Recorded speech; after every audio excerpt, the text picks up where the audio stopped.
नमस्कार लाडक्या बहिणींनो, आजच्या व्हिडिओमध्ये तुमच्यासाठी खूप महत्त्वाची अपडेट आहे।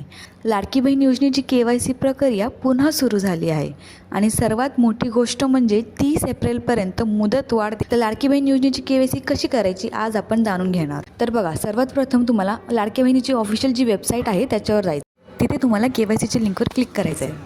ऑफिशियल वेबसाईटवर गेल्यावर तुम्हाला तुमचा आधार क्रमांक टाकायचा आहे। आधार क्रमांक टाकल्यावर जशाच तसा कॅप्चा टाकून OTP पाठवावर क्लिक करायचं आहे। OTP आल्यावर तिथे OTP व्हेरीफाय करायचं आहे। OTP व्हेरीफाय झाल्यानंतर तुम्हाला 2 प्रश्न विचारले जातील। तुमच्या कुटुंबात कुणी सरकारी नोकरीवर आहे का? तर या ठिकाणी नाही प्रश्नाचे उत्तर द्यायचे। तुमच्या कुटुंबात कोणी सरकारी नोकरीवर पेन्शन पेमेंट घेत आहे का? या ठिकाणी सुद्धा उत्तर नाही। सरकारी नोकरीवर आहे का? पहिला प्रश्नाचे उत्तरसुद्धा नाही आणि पेन्शन पेमेंट घेत आहे का? दुसऱ्या प्रश्नाचे उत्तरसुद्धा नाही। दोन्ही प्रश्नाचे उत्तर या ठिकाणी नाही द्यायचे।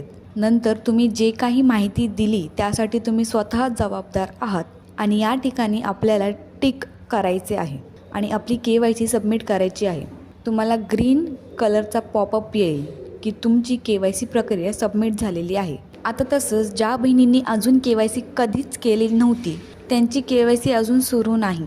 ज्या बहिणींचे पैसे बंद आहेत त्यांचं नाव अजून लिस्टमध्ये नाही। काही बहिणींचे फेब्रुवारी हफ्ते आले नाहीत तरीही KYC सुरू नाही। KYC फक्त त्याच बहिणी करू शकतात ज्यांचा आधार नंबर दुरुस्तीच्या यादीमध्ये आहे।